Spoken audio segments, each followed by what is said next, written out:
Good afternoon, members, officers, and anyone viewing the live stream. Welcome to this meeting of the Grants Advisory Committee. My name is Councillor Sue Ellington, and I am usually the Vice Chair of the Grants Advisory Committee. However, as the usual Chair, Councillor Jose Hales has sent apologies today. I will be chairing this meeting. May I ask everyone who is joining us remotely to ensure that their camera and microphone remain off unless they are addressing the committee. For those of us present in the room, please ensure your microphone is close to you and speak clearly when addressing the room. Right, moving on. Any apologies for absence? Thank you, Chair. There is one apology for absence from Councillor Jose Hales. Thank you. Declarations of interest. Do any members present have anything they wish to declare in relation to any of the items on the business today? Peter Sanford. Thank you, Chair. The application from Gravely Parish Council, I've supported it and had discussions with the Parish Council. I will let others decide. Bill Hanley. Yes, Joe, non-pecuniary interest in the Octagon Community Hub only because it's in my ward. I have no interest or connection with it otherwise. Thank you. Anything else? Oh, good, right. Moving on then to item 3, minutes of the previous meeting. Do members have any suggestions, amendments to the minutes? No response. Right. Can we take the approval of these minutes by affirmation? Agreed. Thank you. Do we have any public questions? No public questions. Sorry, no public questions, Chair. Right. Thank you. So we move on to the item 5 on the agenda, which is the community chest grants. I note that on page 9 there will be, if we accept all the proposals today, £54,855.99 left in the chest. So we are able to look at these applications in our usual strict manner, but there is adequate funds available. Right, moving on then to ask Emma to present the first one. Okay, thank you, Chair. So we've had 8 applications this month, totalling just over £15,000. One of these is a cost of living project. Straight on to page 11 from Steeple Morden Bowls Club. So this is an outdoor bowls club. It's been running for many years, dating back to 1948. Apart from being used by its 35 members, the clubhouse can be hired out for groups, including the British Legion. The club was successful in receiving a community chest grant, and that was back in March 2022 for just under £2,000. And this was for a complete overhaul of one of their broken lawnmowers.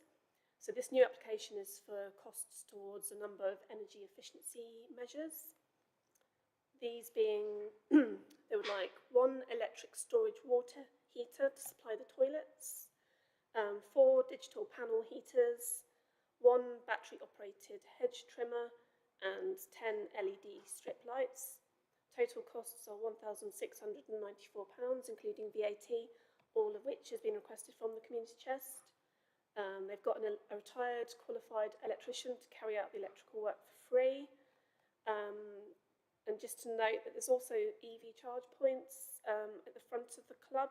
So they were installed by the parish council, and although the Bowls Club supplies electricity for these, they receive £100 per year from the parish council in return. And the parish council have also installed Wi-Fi at the clubhouse. We have support from Councillor Heather Williams. Thank you.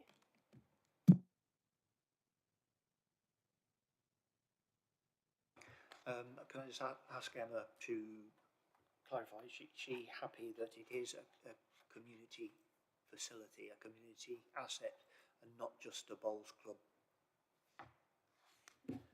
Emma? Yes, well, yeah, so I said that a number of community groups can actually use the clubhouse. They're fully inclusive. They have 35 members of all ages and genders. So, yeah, I think they're quite well known in the community. Thank you. Anybody else? Peter? Seems a very worthy application. Obviously, they're going to save an awful lot on electricity and from that reduction in carbon, so I'd support it. Anybody? Since it's being used by the community and not just by the bowls club, I'm more than happy to support it, particularly since they're trying to drive down costs and save energy. Yep. I'm Anita? very happy with this. Okay, so you're happy, Peter? Sorry, John? Yeah. So we take it by everybody in favour? Right. Move on, Emma. Okay, so on page 13 we have Water Beach and Land Beach Action for Youth, WAY as it's shortened to. It's a free youth club for young people aged 11 to 16. It's been running since 2002 and it has 83 members which can take part in activities including sports, cooking, games and projects, specific projects targeting antisocial behaviour and the health and well-being issues that they might be experiencing. So the club is open 2 evenings a week during the term time, and then during the holidays they also have activities that are provided. The actual members of the club have provided the club with a list of art and craft activities they would like to do this term. Total costs are £2,001 and £2,000 has been requested from the community chest. There's a long list there of paint, canvases and paint sprays and things they would like. The parish council have provided the group, they already provide £2,500 per year. We also funded them back in December 2023. That was £2,000 for a cooking project, which was well received. And we have support from all of the 3 ward members. Thank you. Members? Sunita? I think this is a very good success story if they're getting that much youth involvement, and I think it's a worthy cause, and I don't see any reason why we shouldn't grant this. Thank you. Bill? Chair, I agree with Councillor Hansraj. Fine. Peter? Yeah, we're all in agreement. Obviously, they're requesting funding for consumables, so this will only keep them going for a certain length of time, but I'm sure they can find alternative funding for later times. I welcome the fact that the parish council have also contributed in this financial year. So, again, are we happy with that one? Right. Moving on then to Climbridge. Yeah, I think it's Climbridge, but I'm not entirely sure. This is a community rock climbing group. It's for adults of all levels. It was formed in June 2023, so it's quite a new organisation. They currently have around 26 regular members who come across the county, in fact, including 14 South Cambridgeshire members, and 2 of their club officers also reside in South Cambridgeshire. They don't own any of their facilities, but they make use of facilities mainly in Cambridge. That's the Rainbow Rockets bouldering wall, and also this roped climbing wall that exists in the Perth School in Cambridge. There are no facilities at the moment in South Cambridgeshire. That's why they have to go to Cambridge for that. They also go, I think they go down to certain places in London as well, and Milton Keynes as well for various activities. They've approached us because they'd like to purchase some essential traditional and sports climbing equipment. This totals £1,648.61, all of which has been requested from the community chest. There's a long list of items.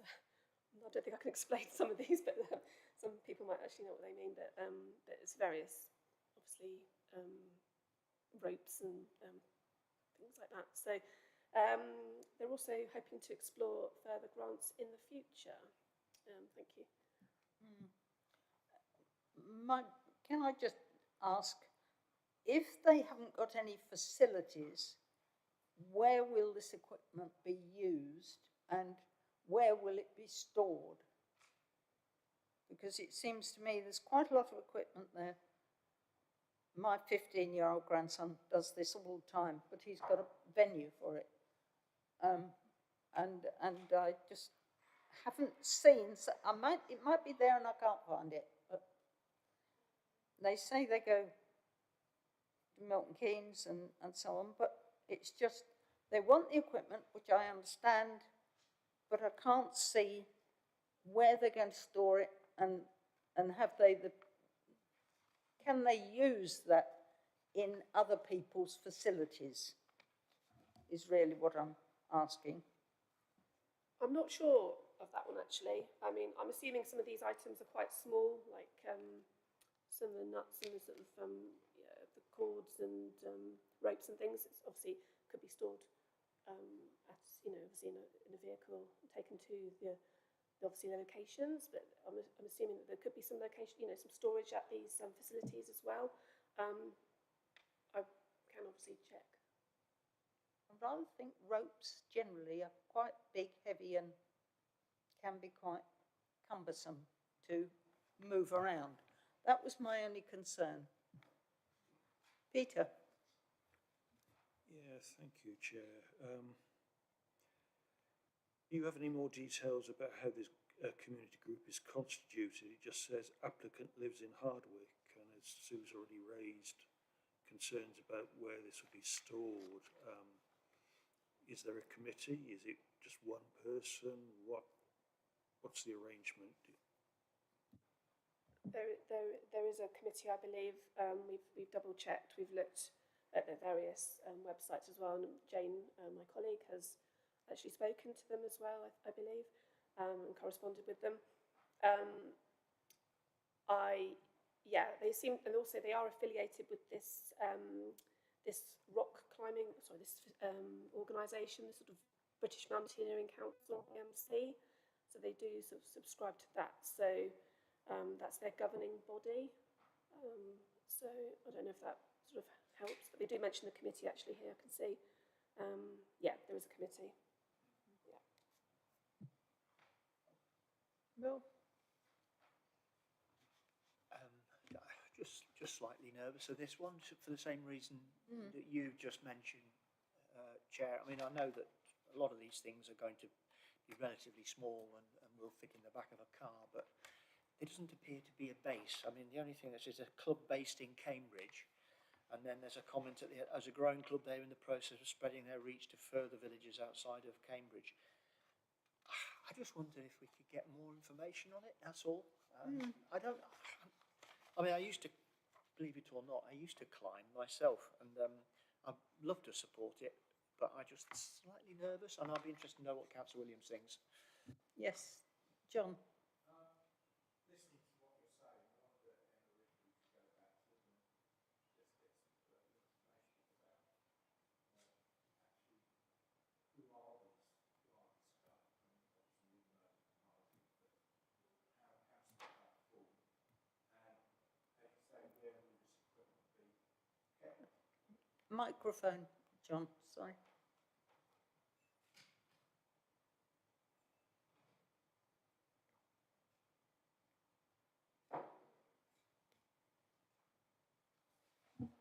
Yes, it's just picking up on what members have said. Just to find out from them how the club's formed, what its structure is, and where this equipment will be kept. So, is it okay to postpone into the next financial year? If we, Yeah, I don't see a problem with that. To carry, we're probably going to be carrying forward the community chest money anyway into next year, so I don't think that will make a difference. okay. Are you happy with that, Emma? I'm just looking on their website at the moment. They've got a constitution. There's a thing that sort of tells you about the team as well. So we have sort of looked at it, but I understand obviously the storage could potentially, it does need checking out. So yeah, that's fine. So if we could just postpone it, are we happy with that? And just get a little bit more information about where they're going to store it and how they're going to transport it from one place to another and use it in different venues. Okay. Thank you. Thank you. So page 17, we have Octagon Community Hub. This is at St Mary and All Saints Church in Willingham. The hub began in 2022. It's open every Monday and every Monday morning for 51 weeks of the year, including bank holidays. It's for anyone living in the locality. Currently, they have 30 people that attend on a regular basis. It's run by a small team of volunteers that are there to listen and provide support where needed. Those that attend are given free refreshments, as well as a nutritious and healthy lunch. They can also take part in some activities, including knitting, colouring, and there's also free Wi-Fi available. The kitchen is very much in need of refurbishing.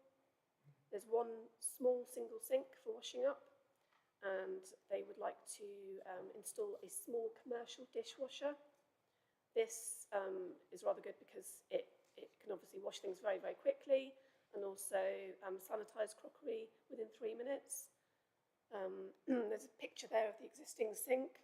Total costs are £2,303.98 plus installation, and £2,000 has been requested from the community chest. The church will fund the shortfall, and that's £303.98 plus the installation costs. And then obviously the green considerations, it uses less water and electricity, so obviously that's eco-friendly. And the supplier has also adopted a sustainability development plan, and we have support from Councillor Bill Handley and Councillor Daniel Lentil. Thank you. Thank you. Members, Sunita? So this seems like a very good application, a very well used community effort, and they're right about the hygiene where dishes, dirty dishes and things won't be left in a bowl full of suds, you know. So I am for this. Thank you. Bill, it's your patch. You happy? Yeah, well, yes. I mean, I've put my thoughts in the report, but you know, the Octagon, although it's connected to the church, it's firmly, I mean, regularly used by communities, organisations that aren't affiliated to the church. So it's a true community venue. Yeah. So you all right, John? John's all right. Right. Are we happy then to agree this one? Yep. Okay. On to page 20, we have Combatant Players. This is a theatre group of 35 performers aged 7 to 75. It was formed in 2007. They do a variety of performances, which are often sold out. They bring the community together, with many people giving their time, costumes and props for free. They do yearly pantomimes. That's obviously appeals to younger members of the group, those with disabilities and adults who have not performed in many years. They do adult and youth workshops throughout the year as well. And their performances take place in the village hall, the Combatant Village Hall. And the current system needs some new lighting because it's very inefficient. It's quite difficult to maintain, and sort of getting the parts is getting, becoming quite difficult. So total costs, do the renovation, So that's new lights, a lighting desk and electrical work is around £20,000. They are the main user of the lights and they're looking into funding options, which will be done in stages. They've already used some of their surplus money from performances and the Parish Council have contributed £8,000. So £1,974 is being requested from the community chest for 6 new LED lights. There's a few pictures there. The village hall, unfortunately, don't have any funds to contribute towards the lights themselves.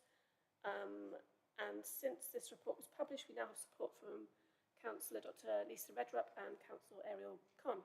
Thank you. Thank you. Members? Sunita? I think this is a very good community effort, staging shows and such like. I actually would support this. You would? Support it. Support it. Huh? Yeah. Peter, sorry. Thank you, Chair. Yeah, by and large, I'd be supportive. I imagine the old lights very expensive to run, and LEDs will be much cheaper. I assume the lights will be used to renovate the village hall, even though the application is coming from competent players. I presume that's not an issue. And so, other than that question, I'm supportive. Bill? Yeah, Chair, that was my only question. The fact that these things are going to be presumably installed in a permanent way to the village hall, and it makes you wonder why the village hall hasn't made the application, really.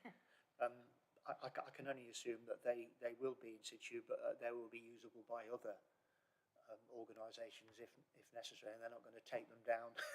No, no, you wouldn't. You know, would you? But that's my only real question. I suppose my question was, why hasn't any of the district councillors endorsed it? We do now have support from 2 of our councillors, Councillor Lisa Redrup and Ariel Khan. They just haven't. Sorry, basically, since this report was published, they've come back to us since the report was published, so we have now got those right, so we have got testimonials. support. Yeah. Oh, that's fine. John, you're happy? Yeah. General? Members, are we happy? We're happy. Right, fine. Moving on to Cambridge Cope. Okay, so page 22, Cambridgeshire Older People's Enterprise Cope. This has been running since 2003, works to support anybody over the age of 50 living in Cambridgeshire. And these are people that are socially disadvantaged. They have 2,900 members across Cambridgeshire. Each member receives a free bi-monthly 20-page newsletter, which provides information on social activities, health and fitness information, local government information and general information. This includes articles that help address cost of living pressures. There's an example of it. I had a look at the magazine myself and it's pretty good. It's well written, well presented. Total costs for the preparation, printing and distribution every 2 months of this newsletter is £15,000 and £2,000 has been requested from the community chest. That's broken down there into printing, postage and distribution and administration costs. Cambridge City Fund Cope £3,000 and other funding providers including the National Lottery are being contacted. The St Ives Group for Cope has received funds from Huntingdon District Council in the past, but not for the last 2 years. This financial year they also received £500 from Fenland District Council. And we also fund Cope, if you remember, through our service support grant. That's £2,000 per year. Although some of this funding goes towards newsletter costs, it's also for some of the other sort of activities that take place. People, just so you know, over 65 in the UK are more likely to claim benefits compared to those under the age of 65. looking through the recent newsletter, they signpost to organisations that help those struggling to pay bills and also provide financial support. So it could be argued that this could actually be a cost of living project. It'd be interesting to see what your views are on this. Thank you. Thank you, Emma. Any comments from members?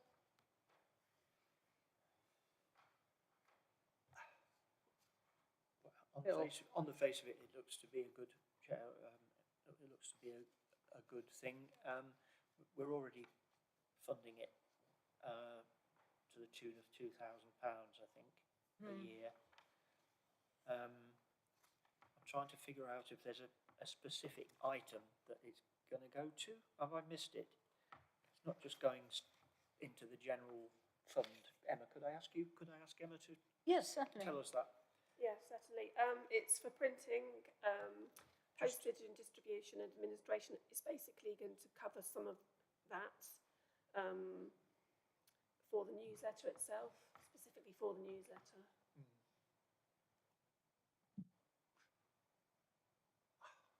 Peter. Thank you, Chair. I appreciate with the demographics of their membership, they probably do need to print a large number of paper copies of this magazine, but I hope they're encouraging their members to read online and opt out the paper copies just for sustainability reasons. So I perfectly understand that a large proportion of the membership probably want it in paper, so I'd support the application for that reason. Yep. Sunitza. I support this fully. I think sometimes it's nice to have a paper in your hand and read it, so I have no issues with this one. Yep. Any problems, John? Yeah, I do have problems with this, I'm afraid. First of all, you know, it's not a one-off thing. So, you know, if we agree this, they'll be back next year saying, if you don't give us money next year, then we're going to close it. Or, you know, the newsletter won't happen. It doesn't fit the community chest criteria at all because it's a revenue thing, it's not a capital thing. It worries me that they're asking us to pay towards the administration when we already pay them through the service grant towards that. So I'm not happy with it. I'd rather they came to us like they went to Fenland and asked to support a particular thing. You know, like in Fenland, for example, they asked money to set up a friendship club. That's fine. You come to us about that. But I am not happy about giving them basically an open check for future years and also contributing for something that we are already giving them money for. That's my view, anyway. And this was the difficult one. This was the one that I wanted to hear your views, but I'm afraid at the moment I am not persuaded to approve this as it stands. Let's say if it was a particular project they wanted to do, that's okay, one-off thing. But it's clear that this is an ongoing newsletter. So what happens next year when they don't have our grant? They'll be back again. And this is not the purpose of the community chest grant. Chair, Councillor Williams has really said what I was trying to say in a much better way. I just wonder why they were asking for extra money when they get 2,000 from the service support grant. You know, maybe they should ask for more from the service support grant or something like that. That's my view too. I seem to remember we've had this similar discussion and problem for at least the last 10 years with this particular organisation. It's one thing about being around a long time, you remember things. And yeah. So generally, are you persuaded, members? That, yeah. So I think we would decline. And can I ask Emma to go back to them and say, you know, if there is something that we can do under the terms of reference for the community chest, that's fine. Or they might want to come and seek money from the cost of living fund, but again, it's got to be for a specific purpose. It can't be for an open-ended commitment, which is what this is about.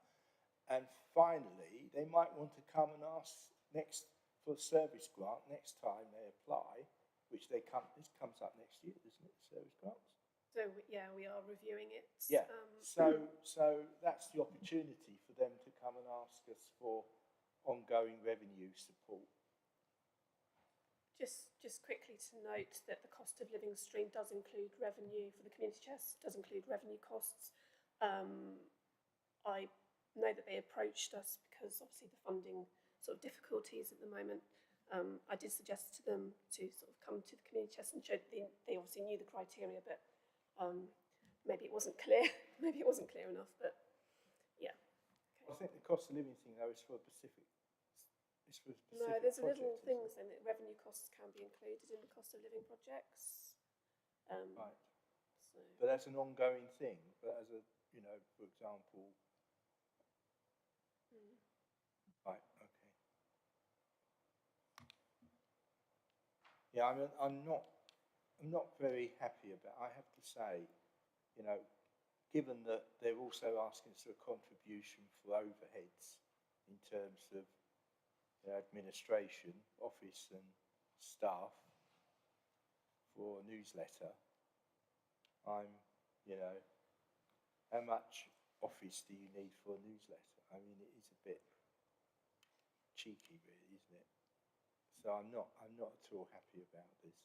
I'd rather, as I say, they came to us for a specific purpose, rather than. Obviously, they've lost some funding for this newsletter, and they're looking for someone to pick up the lost funding for it. And I'm not sure this is the right place for it. I'm happy to do it as part of a service grant, but not part of our grant. Thank you. Right. So we will move on, please. Thank you. To reach community projects. Yes. Yeah. So we're now on a cost of living application that we've received from REACH. This was established in 2005. It's a debt charity.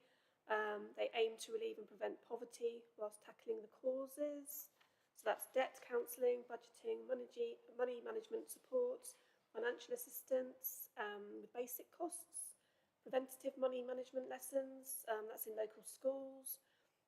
They provide emergency food supplies for individuals and families in crisis. They're basically based in certain areas of South Cambridgeshire. So those are Little and Great Abington, Balsham, Horse Heath and West Wickham, Linton and Castle Camps. So that's a specific area, and also within North Essex as well in West Suffolk. So prevention and income maximisation are two of the charity's most important missions. Often the clients don't know that they're entitled to benefits. What they do is they help them to improve their finances, which then leads to other benefits, such as improved public health outcomes as well. So it's numerous sort of benefits that can provide just by making them more financially secure. So they would like £2,000 to go towards some much needed refurbished computers that totals £2,660. £2,000 has been requested from the community chest for this. They've got a number of, they've secured a number of applications from other grants funders, that being National Lottery for £2,000, Cambridgeshire Community Foundation for £5,000, the Anderson Trust for £1,500, and also the Foyle Foundation for £20,000. At the moment, they're funded £5,000 through the service support grant we just mentioned a minute ago. They were also awarded £2,000 in community chest funding, and that was back in March 24, and that was a contribution towards their staffing costs. They've given us evaluation forms, we've received those as well. They're very grateful, and we have support from both Councillor John and Henry Batchelor. Thank you. I was just thinking that some of the elements that we have just said don't apply to cope are included in this application as well, given that they already have a service grant, and that they are funding ongoing staffing costs and ongoing revenue costs rather than, if it was just the computers, they're finite, as it were, aren't they? So, any thoughts, members?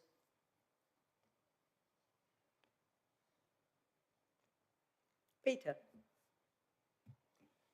Thank you, Chair. Agree with your comments completely. Perhaps we could approve with the condition that the funds are just used for the computers and not for ongoing admin.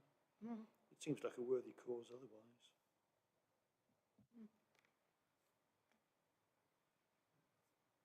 Bill? Yeah, I agree with Councillor Sanford. I think if we can, I think we've got to be consistent Yes. with what we did at the previous application, and the service support, they already get a service support grant, which makes me wonder. Sunita, you agree? I agree, yeah. I just think the 2,000 could quite easily cover the cost of the computers and not the service elements of it. Are you happy with that, John? Yeah, that's what I was going to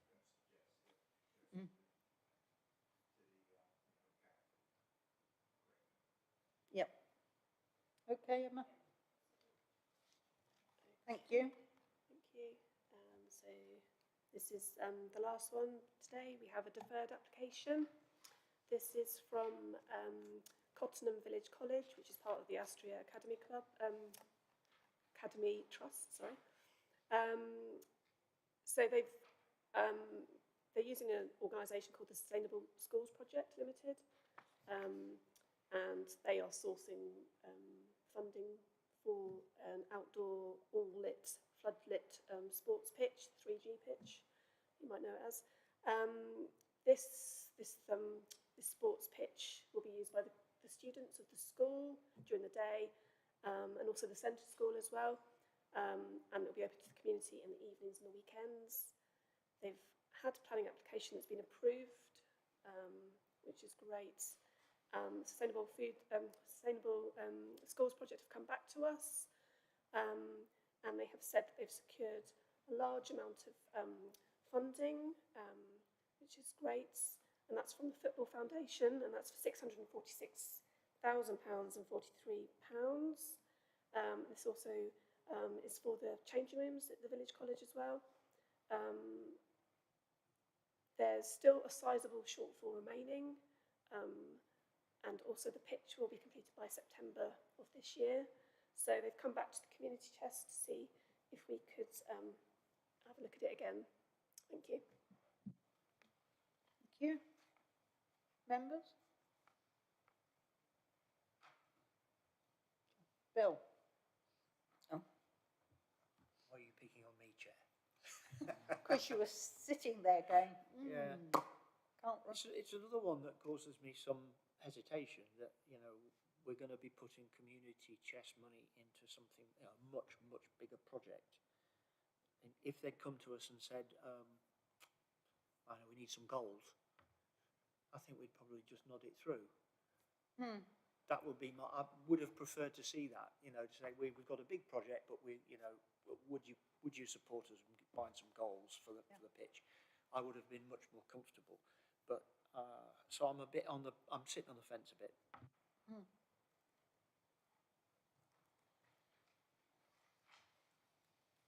Anybody else? Peter?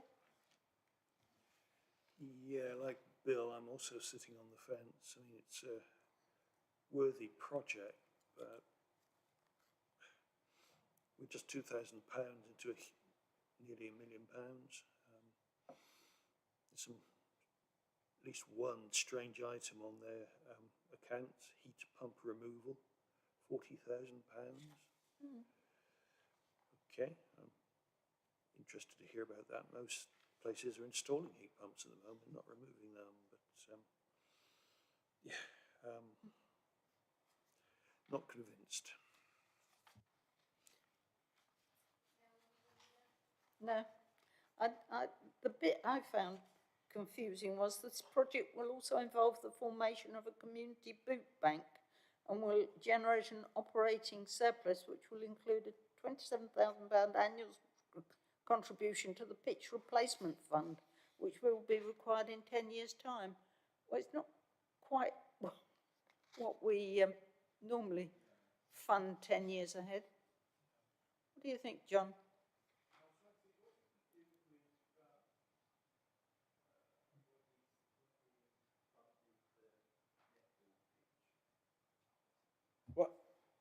Emma, what did we do when we funded the netball pitch over at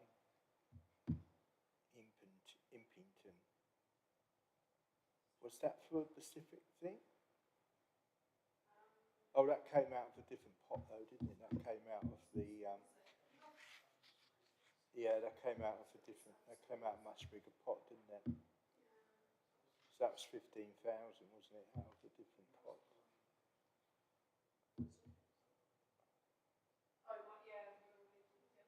Yeah, I think again this is an issue where it's not quite right not quite fit for the community chest fund.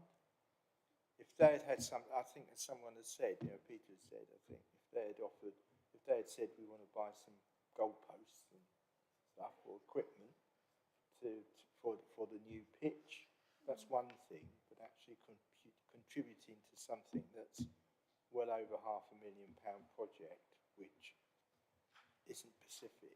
I'm not sure. I mean, have we done that in the past, Emma? Have we used community chest money that way? I think we might have done in the past. Obviously, they have said that they're looking for grant funding from various sources, and I'm just looking at the list here that they've got, and they do mention sports equipment and site furniture. So maybe if you're I could go back to them and say, look, what sports equipment are you planning on purchasing? And they could perhaps look into a specific item, maybe. I think if we made it clear to them that if we did give them money, it would be for equipment. It would have to be ring-fenced for equipment. Then I'd be happy with that. But we couldn't, for example, use it for architects' fees, because that is certainly not, apart from not in the spirit of the community chest, but also I don't think it's in the rules. So we'd have to be a bit more, I think we would have to be a bit more specific about what our money would be spent on. But I think if we said, we'd want it spent on equipment, then I think that would satisfy my concerns. All of this seems to be bound up with the other funding, which the Football Foundation capital grant, doesn't it? That we're actually putting 2,000 into a big pot that just makes up enough for the big job. And that isn't what we normally do with No, community but I think on this chest case, Sue, if we say it's got to be spent on equipment, then it won't be spent until the rest of the things complete. So our money's not going to disappear into a big pot and then be spent on all sorts of things that we wouldn't be covered by community chest. And obviously, if at the end of the day it's not spent, then it's not spent, and it comes back into the community chest again. Yes, you could pick out something like floodlighting or something like that, couldn't you? Yeah, rather than just throw it into a big pot of money. It seems that's what we usually do with this. Are you happy with that, Bill? Yes, I am, Councillor Wellington. I think I'd be much happier for them to come in with a bid down the line when the facility's built and operating, and like I say, goals, something like that. Just wanted to clarify, it says sport equipment and site furniture is nearly 27,000, How will our £2,000 grant show up in that? Because you'd have a number of smaller items of sports equipment. So if you sort of said like a treadmill or something, they would probably need a few of those maybe, or whatever equipment they want. They could say exactly what they wanted, and it could be funding a small proportion of the total costs. Thanks. Okay, on that basis, are we happy to agree that the funding for 2,000 should go towards a particular object rather than be a pool? Chair, I would prefer it that they come back with another bid later down the line, further down the line. That would be my preferred option. Yep, Yeah, I'm happy with that. that's what we would prefer. That's what'll go then. That they come back with another bid later on down the line. Thank you very much. That's the end of community chest. And I think, yes, so gets us to the date of the next meeting, which is the 24th of April, 2025. What happened to this year? We've had a quarter of it already. Thank you very much, members. Thank you, Chair. Thank you.